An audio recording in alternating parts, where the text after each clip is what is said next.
Bien-aimés, nous voici pour la 10e fois devant vous pour parler encore de ces grands thèmes qui s'agit la guérison des blessures intérieures. Balingami so ato pusani supona mbala oyo ya zomi koyebana kolobela mama na likambo oyo ezali bobikisami ya bapote ya mitema to bapote oyo ya kati.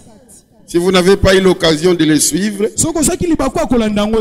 il suffit de cliquer sur Centre évangélique Le Sanctuaire dans YouTube et dans votre Facebook.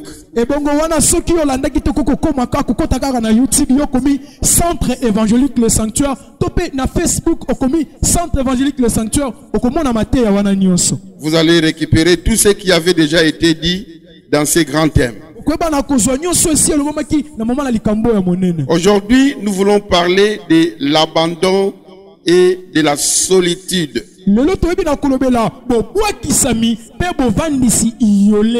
Nous allons lire Ecclésiaste chapitre 4, versets 7 à 12. Il est dit ceci: j'ai considéré une autre vanité sous le soleil. Tel homme est seul et sans personne qui lui tienne de près. Il n'a ni fils ni frère et pourtant son travail n'a point de fin et ses yeux ne sont jamais rassasiés de richesses. Pour qui donc est-ce que je travaille et que je prive mon âme de jouissance? C'est encore là une vanité et une chose mauvaise. Deux valent mieux qu'un parce qu'ils retirent un bon salaire de leur travail. Car s'il tombe, l'un relève son compagnon. Mais malheur à celui qui est seul et qui tombe sans avoir un second pour les relever. De même, si deux couchent ensemble, ils auront chaud. Mais celui qui est seul, comment aura-t-il chaud? Et si quelqu'un est plus fort qu'un seul, les deux peuvent lui résister. Et la corde à 3 fils ne se rompt pas facilement. Amen. Amen. C'est un texte dont nous sommes habitués de prêcher dans des bénédictions nuptiales.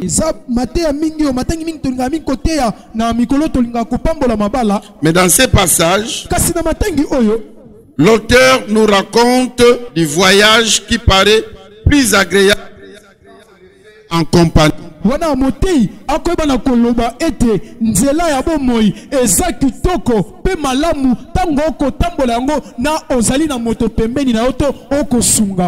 C'est la même idée dont Dieu parle dans Genèse 2, verset 18.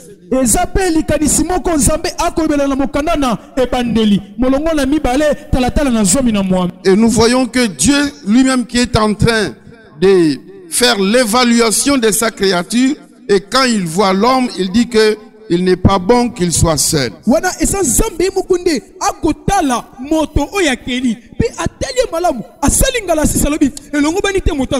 Parce que l'homme était dans la solitude. Dieu dit que je dois lui créer un être semblable à lui, afin qu'il puisse collaborer. Parce qu'Adam ne pouvait pas collaborer avec des lions, avec des éléphants, avec des macaques. Il fallait quelqu'un qui lui ressemble, qui serait son vis-à-vis. C'est pour cela que Dieu va créer la femme.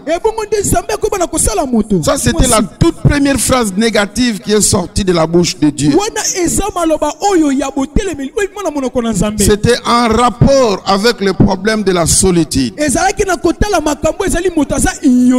Bien-aimés dans le Seigneur, la collaboration présente plusieurs avantages. Le fait que la vie est conçue l'échange et non pour l'isolation. L'homme doit être avec les autres et non vivre isolement. Il faut que l'homme ne soit pas solitaire, mais l'homme doit être solidaire. Et dans ces passages, l'auteur est tenté de décourager la solitude. Parce que certains préfèrent rester dans leur coin car ils sont incapables de faire confiance à qui que ce soit.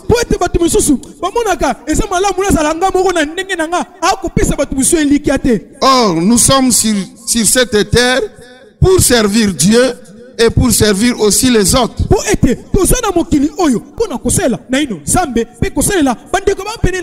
Et non pour nous servir d'abord nous-mêmes. C'est pour cela, bien-aimés le Seigneur, faisons-nous des amis avec les autres. Nous devons nous engager avec les autres. Nous devons éviter la solitude. Et nous devons aussi éviter d'abandonner les autres. Alors, puisque l'homme est créé pour vivre dans la société, chaque fois que l'homme est abandonné, il a une blessure intérieure. Et chaque fois quand l'homme vit seul, même s'il a tout, aussi longtemps qu'il n'a pas un autre être semblable à lui, bien aimé, il sera isolé.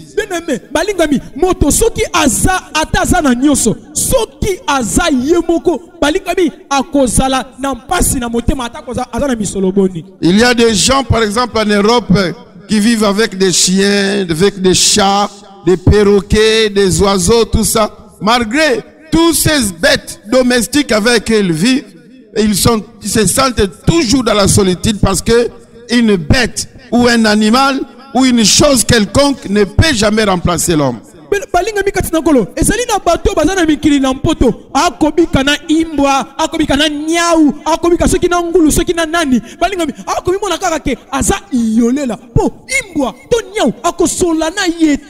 La solitude, c'est quoi? C'est le fait de vivre seul. C'est l'état d'une personne qui est seule. Amen. Amen. Et cet état peut conduire une personne à la dépression. Il semble que un enfant qui est seul, qui est abandonné à lui-même, va mourir non seulement à cause du manque de soins, mais seulement cette solitude-là peut tuer l'enfant.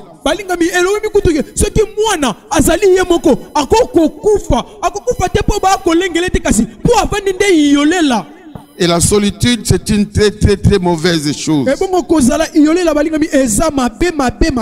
Nous allons voir la solitude de David dans la Bible.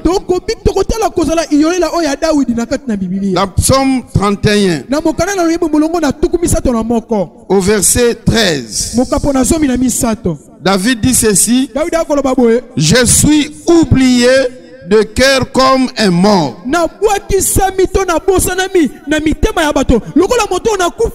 Je suis comme un vase brisé. David se plaint. Dans la version français courant, il est dit ceci: ceux qui me connaissent ont peur de moi. On ne me connaît plus.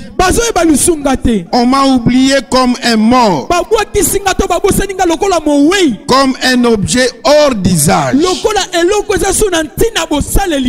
Bien-aimés dans le Seigneur, imaginez-vous quelqu'un que vous connaissiez. Vous vous rencontrez, il te dit que je ne te connais pas. Pour voir comment ça fait mal. Parce que vous croyez que vous allez faire route ensemble. Vous croyez qu'il va vous tenir compagnie. Elle vous dit que je ne vous connais pas. Il vous a oublié comme on oublie quelqu'un qui est décédé.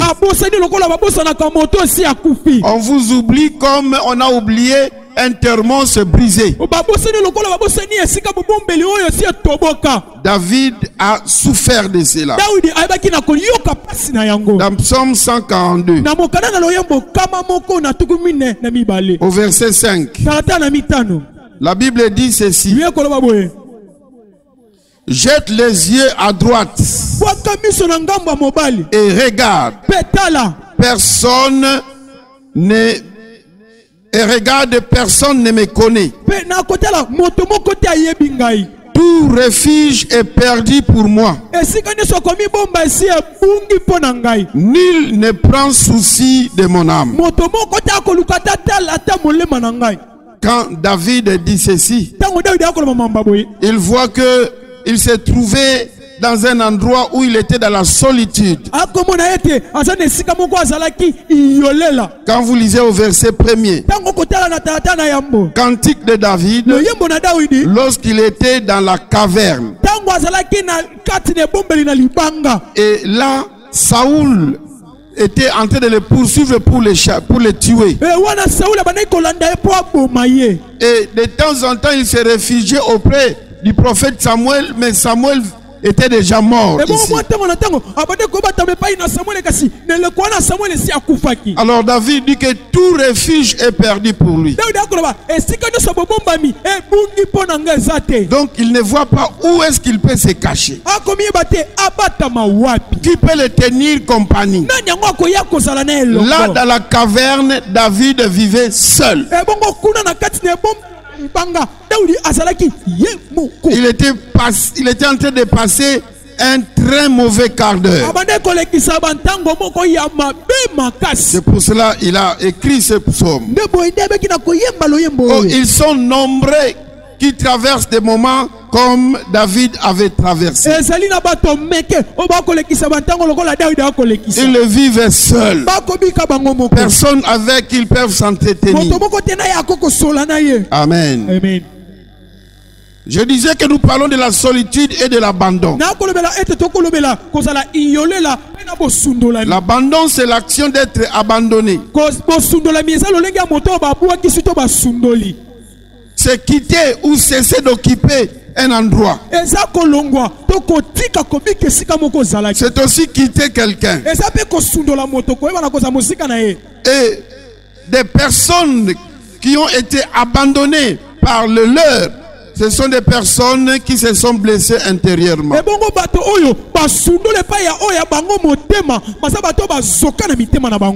Dans la Bible, on nous donne l'exemple de l'apôtre Paul.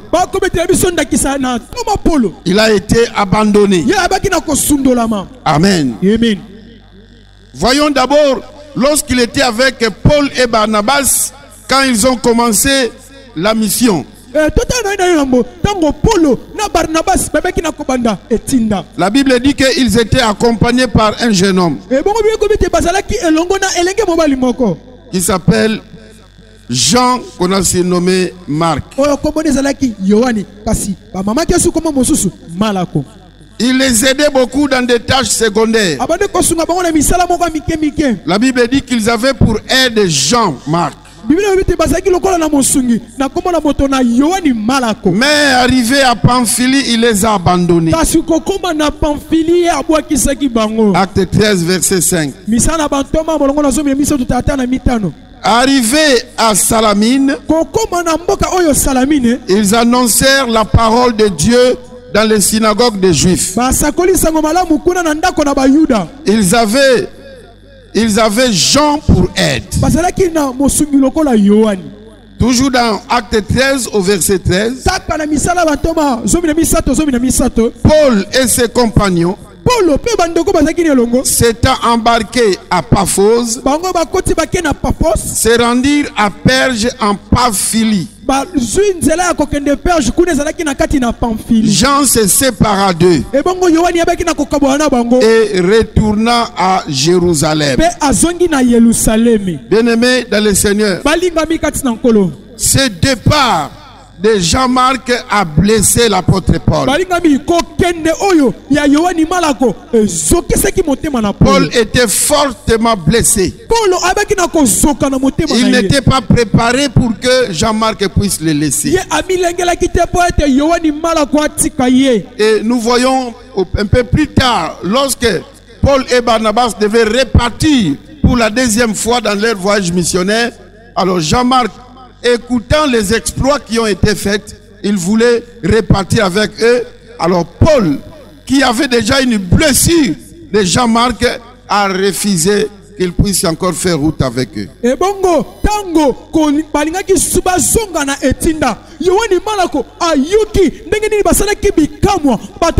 Ki bango abie na zonga lisusu kasi Paul alobi oko zonga lisusu na biso te osundola ki biso. Jusqu'à telle enseigne que Barnabas insistait pour qu'il puisse récupérer encore Jean, mais Paul a dit niet.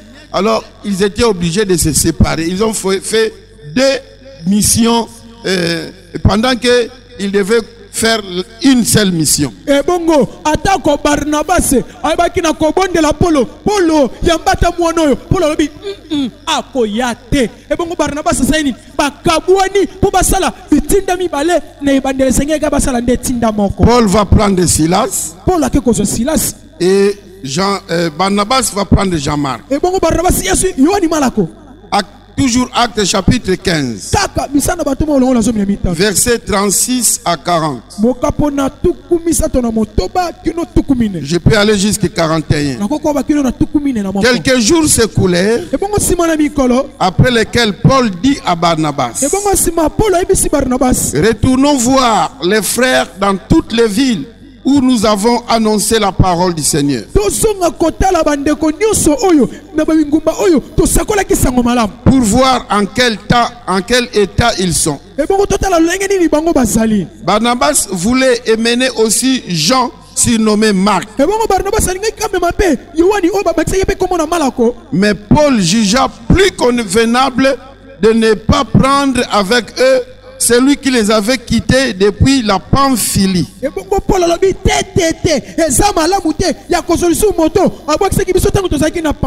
qui ne les avait point accompagnés dans leur œuvre. Ces dissentiments furent assez vifs pour qu'ils se séparent l'un de l'autre.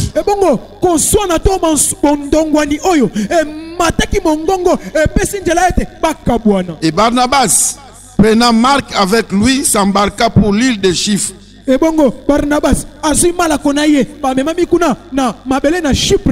Paul choisit Silas et partit, recommandé par les frères à la grâce du Seigneur.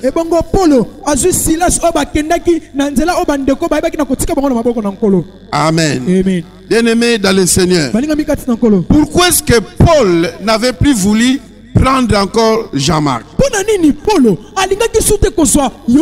C'est parce que son départ l'avait blessé. Il était fortement blessé.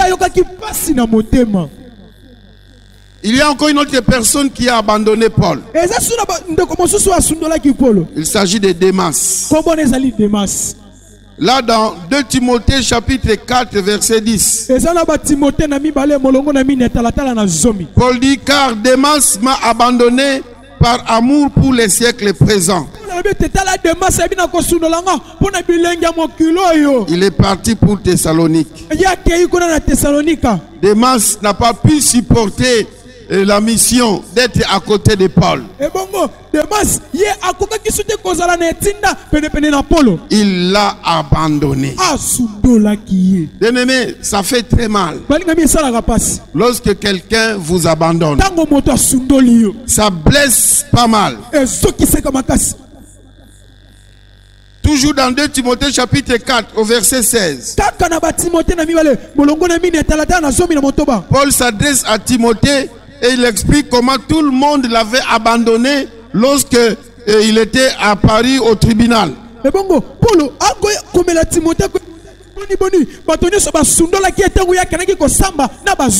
Acte 4 verset 16. Ok, merci. 2 Timothée 4 16. La Bible dit: dans ma première défense, personne ne m'a assisté, mais tous m'ont abandonné. Que cela ne leur soit point imputé. Personne ne m'a assisté. Bien-aimé, je ne sais pas si vous avez déjà défendu une thèse. Alors, vous êtes là dans la salle, vous ne voyez personne de votre famille. Vous n'êtes pas assisté, vous n'êtes pas accompagné. Ça décourage, ça démotive. Lors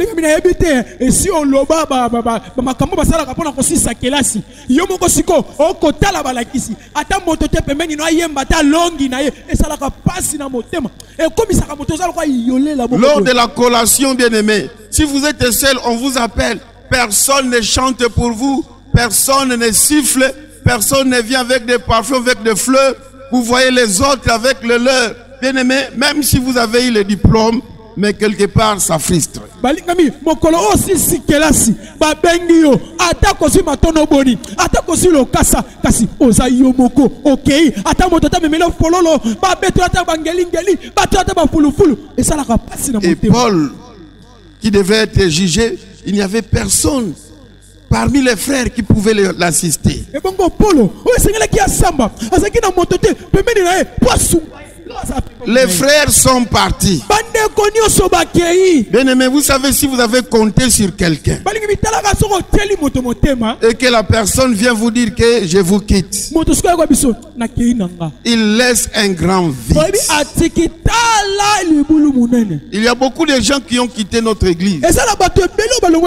Certains m'ont demandé la permission. Je les ai autorisés.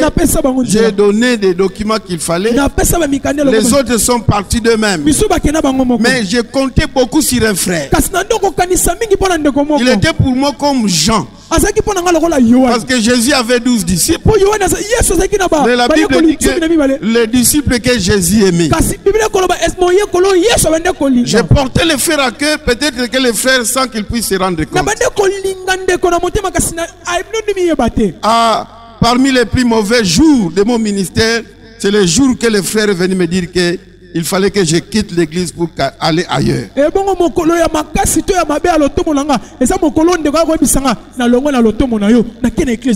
Malgré les exhortations, les frères ont dit que c'était ainsi dit l'Éternel. Et c'était une blessure terrible qui ne s'était pas facilement cicatrisée. Quelle blessure d'être quitté par quelqu'un sur qui vous comptiez. Il y a dans un restaurant comme ça, il y a une fille qui était la pièce maîtresse de la cuisine. Arrivé un moment comme ça, il dit au propriétaire du restaurant, moi je vais faire autre chose. Le propriétaire connaissait son apport dans son restaurant. Il l'a supplié. Il lui a proposé même d'ajouter le salaire. Mais la sœur a dit niet. Après son départ, même si on a engagé d'autres personnes à sa place, les clients qui venaient ont senti que la saveur de la nourriture a baissé. Et les gens commençaient à partir jusqu'à ce que le restaurant fermé. Nous disons souvent que personne n'est indispensable. Il n'y a que Dieu qui est indispensable. Oui, c'est vrai. Personne n'est indispensable. Mais nous devons savoir aussi chaque personne est unique. Chacun a ses particularités. Chacun a ses grâces. Alors lorsque quelqu'un part, c'est vrai, vous allez remplacer. Mais l'autre peut venir avec d'autres qualités. Mais les grâces que l'autre personne avait, personne, peut-être que les autres n'en auront pas. Amen. Il y a des gens qui ont des familles nombreuses, mais ils vivent comme s'ils étaient seuls. Ils peuvent dire que je suis seul, mais en soi, peut-être ses parents sont en vie, peut-être ses frères, ses soeurs, ses amis, ses cousins sont en vie.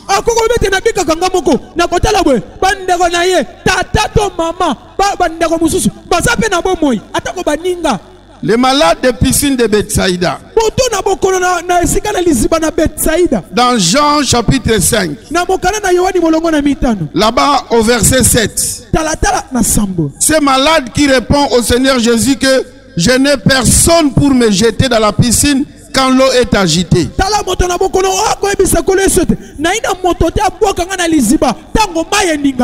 Mais croyez-moi que il n'avait pas manqué une famille. Mais il n'y avait personne pour l'aider Dans son malheur, il était dans la solitude.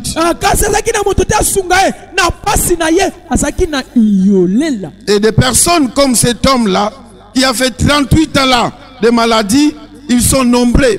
Ils y ont quand même des gens qui pouvaient les aider, mais ils ne sont pas assistés. Ils sont abandonnés dans leur triste sort.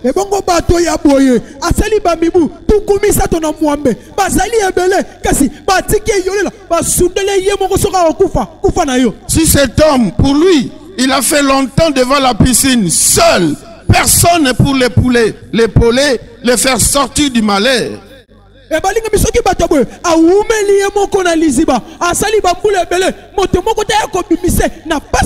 Nombreux sont des victimes qui ont ce genre de blessures, qui sont abandonnées à leur triste sort.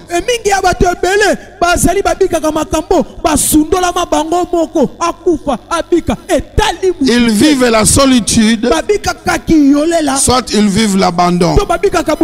Dans cette catégorie, il y a les femmes seules. L'âge est avancé, le mariage n'est pas venu, en famille elle devient gênante, et elle commence à louer quelque part. Et là elle est seule, et elle passe des moments de solitude. Il y a les divorcés, il y a les prisonniers, il y a les veufs et les veuves. Il y a les orphelins. Surtout ceux qui vivent dans les orphelinats.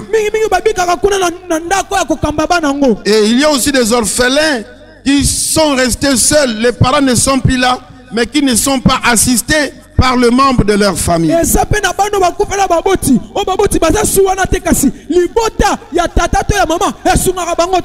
Il y a les malades, précisément les malades hospitalisés. Aller dans des grands hôpitaux, surtout ceux qui souffrent de maladies chroniques ou des maladies qui mènent vers des personnes atteintes de VIH, des personnes atteintes d'autres maladies. Nombreux sont abandonnés. Il n'y a plus personne qui les amène à manger. Ils ne sont pas assistés pour être lavés, pour être nettoyés. S'il n'y a pas de personnes de miséricorde pour les aider, ils sont là, bien aimés, avec des difficultés. Il y a aussi certaines personnes qui sont en famille mais abandonnées. Il y a une femme qui est morte, habitant dans la maison de son fils. Mais comme l'âge était avancé, elle était là dans la chambre. Personne n'entrait là-bas. La femme avait des ngoussous, des asticots qui sortaient dans le corps. Personne ne prenait soin d'elle. Mais elle vivait dans la maison de son fils. Il est avec les gens, mais en soi, il est seul.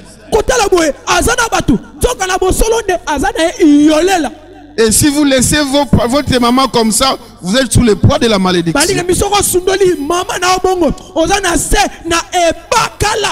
Beaucoup de malades ne sont pas visités par le leur. Ils sont abandonnés aux hôpitaux, à leur triste sort. Personne pour acheter les médicaments pour eux. Personne pour les accompagner. Certains vivent dans des maisons de vieillards. Et il y a aussi des enfants abandonnés aux internats. Depuis qu'on l'a laissé là-bas, on a laissé l'argent. Les autres, ils sont visités par le leur, mais lui, il ne reçoit aucune visite. Il y a les délaissés. Il y a les célibataires vivant seuls. Bien-aimés, de telles personnes peuvent facilement craquer. Même s'il a l'argent, même s'il a tout, bien aimé, l'homme c'est un animal sociable créé pour vivre avec les autres. Je me souviens quand j'étais à l'Est, je suis allé prêcher la parole. On m'avait logé très bien dans un endroit où tout était assuré. La restauration, tout. Les postes téléviseurs étaient là. Bien aimé dans le Seigneur. C'était comme dans un camp. Et dans cette auberge-là, moi j'occupais une chambre. Et il y avait aussi d'autres blancs, d'autres étrangers qui occupaient d'autres chambres. Mais bien aimé, les blancs ne sont pas comme nous. Personne ne saluait personne. Il y avait un même salon. On pouvait se trouver là-bas. Donc personne ne demande à l'autre comment était la journée. Nous suivons le même poste télévisé, mais vous ne pouvez même pas commenter. Bien aimé dans le Seigneur, j'étais là, bien reçu, mais seul. J'ai transformé cela en retraite. Donc je me sentais seulement à l'aise lorsque le pasteur qui m'a invité venait me prendre le soir vers 16h, 16h30. Là, je partais en famille. Ah, j'ai retrouvé la vie.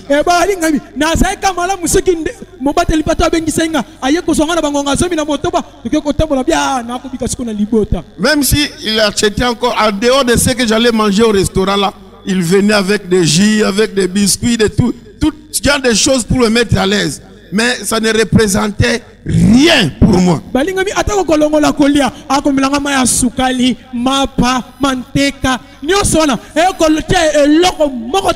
La solitude, c'est une mauvaise chose. Je lui ai dit que prochainement, mettez-moi en famille, je vais vivre en famille. Alléluia. Amen. Lorsqu'on est seul, on devient trop pensif. On devient philosophe. Ça peut même précipiter votre mort. Amen. Amen. Et bien aimé dans le Seigneur, plus qu'on a vécu longtemps ensemble dans les mariages, plus la blessure causée par le départ de l'un de vous sera, cette blessure sera profonde. Parce que vous étiez déjà habitués à être ensemble, l'homme et la femme. Amen. Et lorsque vous vous séparez, la plaie sera profonde. Toi qui es marié, qui cherche à quitter l'autre, tu dois savoir que tu es en train de blesser l'autre profondément.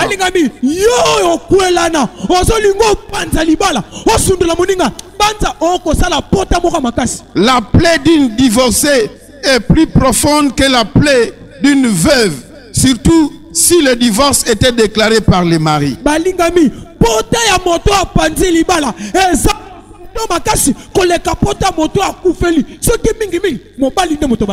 Parce que celui qui est mort, il est parti.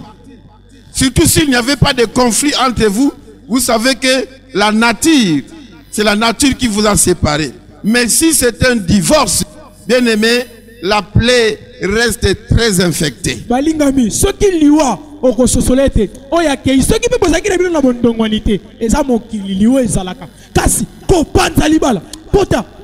Et la personne qui est la plus blessée, c'est la personne qui n'a pas voulu ce divorce-là.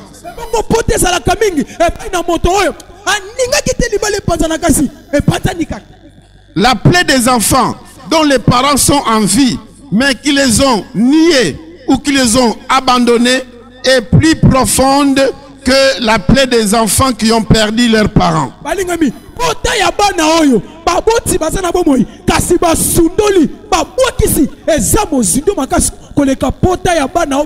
C'est mieux de savoir que j'avais mon père, il est déjà décédé. Et savoir que mon père ou ma mère serait quelque part. Soit il m'a nié, il m'a abandonné, ils ne veulent pas de moi. Amen. Amen. Une maman qui refuse que sa propre fille l'appelle maman. Et il refuse que son mari la fille puisse appeler son mari comme ma fille et comme mon père.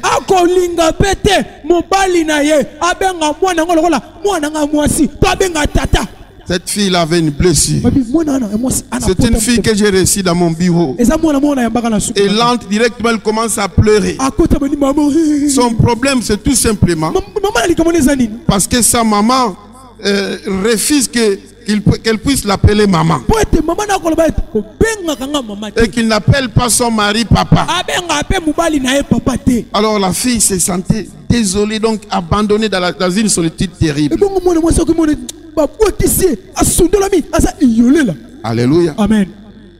J'ai reçu aussi un frère qui me dit, parmi les choses qui le choquent, il y a son père qui faisait le trafic Congo-Angola. Et arrivé un moment, le papa ne revenait plus. Après, il va apprendre que papa serait dans un des villages frontaliers du Congo. Alors il a envoyé le message à sa mère. Que la papa n'a papa, donc il se marie. Alors parce que lui ne viendra plus. Qui dit qu'il cherche d'autres papas pour ses enfants. Et ça fait plus de 20 ans. Et ça chagrinait les frères. Il a dit que ça c'est une chose qui me dérange beaucoup. Alléluia. Un jour je m'entretenais avec une sœur. Quand je lui demande mais qu'est-ce qui te dérange dans la vie? C'était avant son baptême. L'une me dit, parmi les choses qui le dérangent, parce qu'elle n'a jamais vu son père. Elle sait que son père serait quelque part, mais elle n'a jamais vu. Et ça lui dérange. Ça lui envoie dans une attitude de révolte. Il y a une autre qui va me dire, pasteur, moi ce qui me révolte dans la vie, parce qu'à un certain moment dit que je suis un enfant ramassé. Non, ce n'est pas la maman, les gens du quartier qui ont signalé que tu es un enfant ramassé. Et il est allé demander à la maison. Et après on lui a dit la vérité, oui, on t'avait ramassé. Quelqu'un t'avait abandonné comme ça. Et nous avons assuré tes soins. Mais sans toi à l'aise. Même si on met la sœur dans de bonnes conditions, mais la sœur sent toujours un vide. Elle aimerait voir ne fût-ce que sa mère ou son père. Je peux multiplier des exemples, bien aimés, des personnes qui sont chagrinées à cause de cela. Amen. Il existe une sorte de solitude voulue. C'est quand quelqu'un veut servir Dieu comme l'apôtre Paul. Dans 1 Corinthiens chapitre 7, versets 7 à 9, l'apôtre Paul dit, si quelqu'un veut qu'il soit comme moi pour mieux servir Dieu, alors bien aimé, si vous voulez servir Dieu comme Paul, c'est-à-dire rester célibataire à vie, soyez réellement célibataire. Et non, vous avez des nzonzing quelque part. Non, vous dites que non, je suis là à temps plein, je ne me marie pas pour ça. Ça, c'est de l'hypocrisie. Si vous ne parvenez pas à vous en sortir comme ça, mariez-vous. Amen. Amen. Je vais dire un mot par rapport aux personnes qui vivent dans la solitude et des personnes qui sont abandonnées.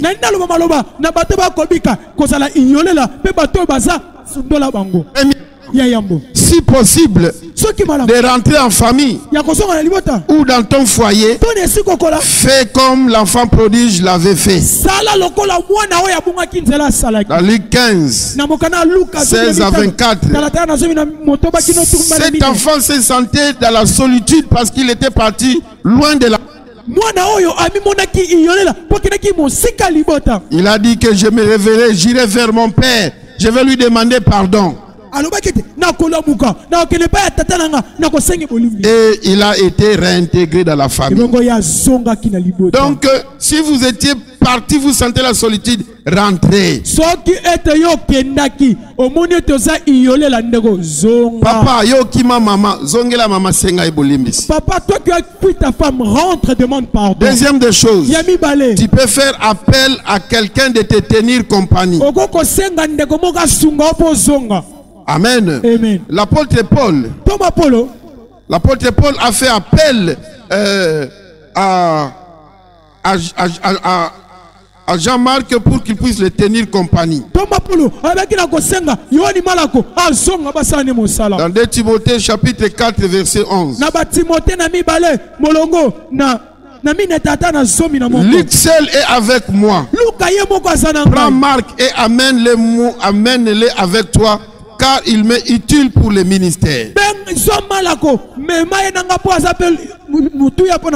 Quand tu te sens seul, fais appel à d'autres personnes. Troisième des choses, occupe-toi plus de l'œuvre de Dieu. Dans la solitude, eh bien, occupez-vous de l'œuvre de Dieu pendant tout ce temps que tu pouvais être avec les autres. Dans 1 Corinthiens chapitre 7, versets 32 et 33, Paul dit à ceux qui ne sont pas mariés qu'ils s'occupent des affaires de Dieu.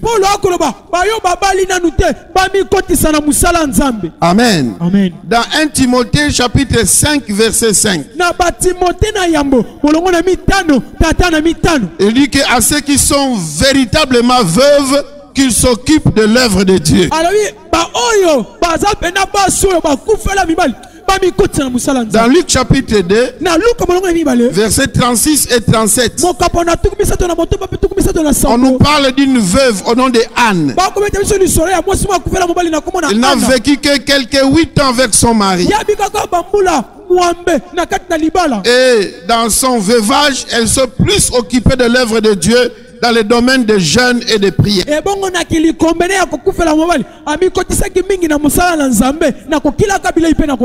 Amen. Amen. Quatrième des choses, ceux qui sont abandonnés par leurs parents. Je vous propose Psaume 27 verset 10. Quand ton père et ta mère t'abandonneront, moi l'Éternel, je t'accueillerai.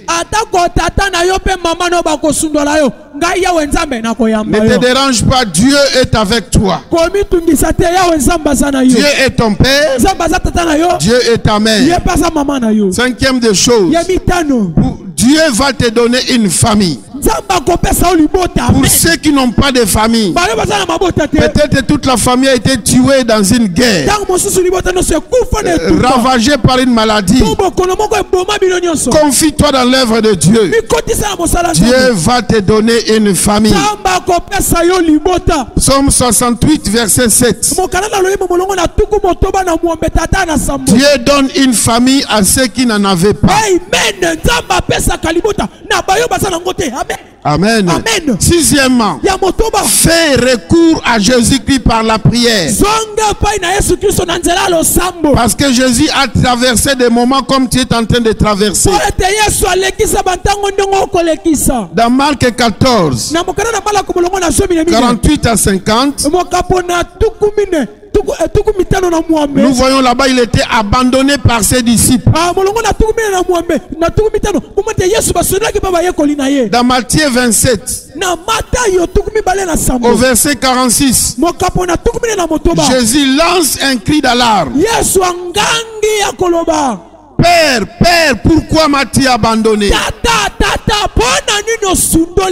Bien-aimé, implore c'est Dieu. Amen. Amen. Si tout le monde pouvait t'abandonner,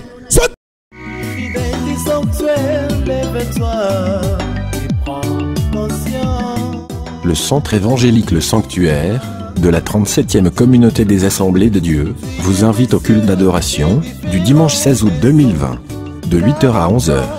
Venez adorer le Seigneur de gloire ensemble avec nous. Orateur, Révérend Simon Sakala.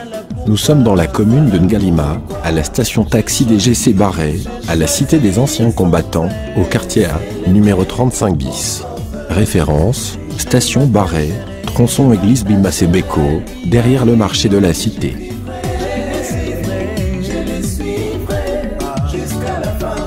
Que le Seigneur vous bénisse.